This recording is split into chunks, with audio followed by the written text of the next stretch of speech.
আবার প্রমাণ হয়ে গেল যে গোটা বিশ্ব জুড়ে যদি কোনো কিছু সবচেয়ে শক্তিশালী বলে থেকে থাকে সেটা হলো জনতা। জনতার আওয়াজ, জনতার একত্রিত হওয়াটাই হলো দুনিয়ার সবচেয়ে বড় শক্তি। এটা আবার প্রমাণ হয়ে গেল।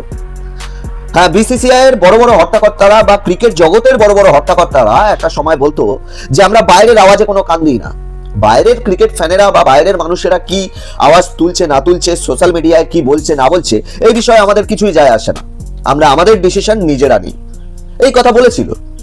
কিন্তু সেটা প্রমাণ হয়ে গেল যে না ভাই সাহেব, না না না না না, আপনারা বাইরের আওয়াজেও কানে কানে নেন, আর সেই বুঝেই আপনারা কাজ করেন। হ্যাঁ, কারণ আপনারাও জানেন যে এই যে ক্রিকেট এতটা পপুলারিটি পেয়েছে সেটা শুধুমাত্র এই জনতার জন্য, ক্রিকেট ফ্যানেদের জন্য। আর ক্রিকেট ফ্যানেরা যদি খেপে ওঠে তাহলে ক্রিকেটকেও বয়কট করতে বেশি সময় লাগবে না। কারণ জনতা সরকার গড়তেও পারে, জনতাই সরকার ভাঙতেও পারে। জনতা যেমন কোনো জিরো থেকে কোনো ব্যক্তিকে হিরো বানাতে পারে, ঠিক তেমন কিন্তু জনতা হিরো থেকে জিরোও বানাতে পারে। এটা আপনারা খুব ভালো করেই জানেন। দেখো, তোমরা সবাই জানো যে মুস্তাফিজুর রহমানকে কেকেআর 9 কোটি 20 লক্ষ টাকা দিয়ে কিনেছিল 2026 আইপিএল এর মিনি অকশনে। মানে মিনি অকশনে 2026-এ খেলবার জন্য মুস্তাফিজুর রহমানকে 9 কোটি 20 লক্ষ টাকার বিনিময়ে কেনা হয়েছিল। কিন্তু সেই নিয়ে ভারতের কোনো জনতার কোনো মাথা ব্যথা ছিল না। কিন্তু তোমরা সবাই জানো যে একটা হিন্দু ছেলেকে কিভাবে নির্যাতন করা হয়েছে বা কিভাবে অত্যাচার করে কি করা হয়েছে, এই বিষয়টা নিয়ে আমি যদিও আলোচনা করতে চাই না, কারণ ভালো লাগে না ইয়ার।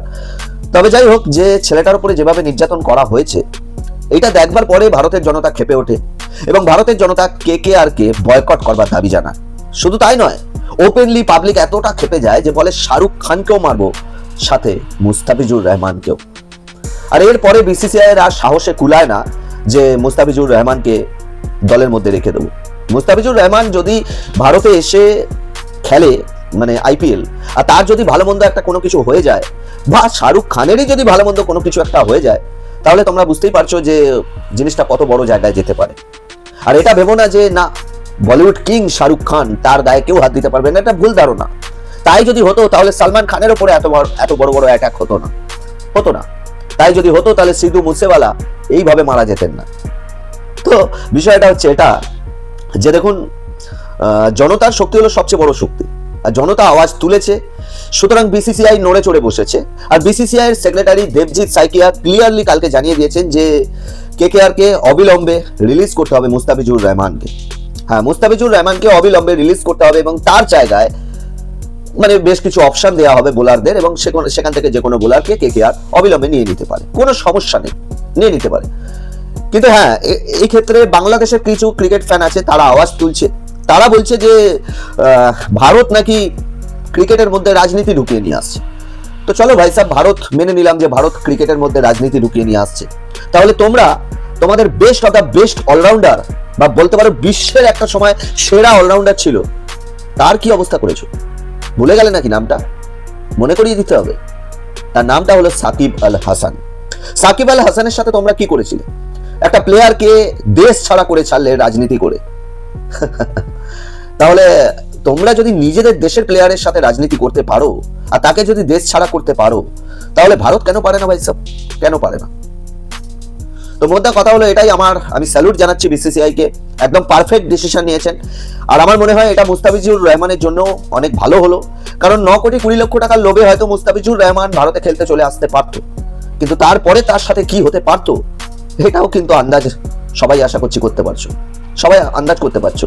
সামান্য মেসি এসেছিল কলকাতায়, আর মেসিকে পাবলিক ঠিকভাবে দেখতে পায়নি, তার কারণে পাবলিক খেপে গিয়ে গোটা স্টেডিয়াম ভাঙচুর করে দিয়েছিল, গোটা স্টেডিয়াম।